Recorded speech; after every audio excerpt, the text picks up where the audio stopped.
TDP Janasena పొత్తులో భాగంగా రెండు పార్టీల గుర్తులతో కూడిన నూతన లోగోను ఆవిష్కరించారు టీడీపీ నేత అచ్చెన్నాయుడు. అమరావతిలోని టీడీపీ కార్యాలయంలో ఈ కార్యక్రమం జరిగింది. ఈ సందర్భంగా అచ్చెన్నాయుడు మాట్లాడారు. రేపటి నుంచి చేపట్టబోయే ఆందోళన కార్యక్రమాల్లో టీడీపీ జనసేన నేతలు, కార్యకర్తలు ఉమ్మడిగా పాల్గొంటారని చెప్పారు. ఏపీని ఆందోళన ఆంధ్రప్రదేశ్గా మార్చారంటూ సీఎం జగన్ పై ఆయన విరుచుకుపడ్డారు.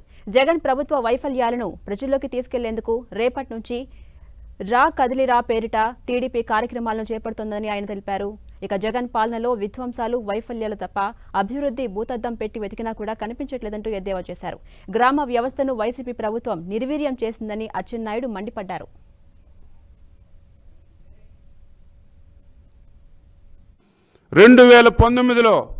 ఒక దుర్మార్గుడి రాష్ట్రానికి ముఖ్యమంత్రి అయిన తర్వాత ఆంధ్రప్రదేశ్ పరువు పూర్తిగా మంటగలిచిపోయింది.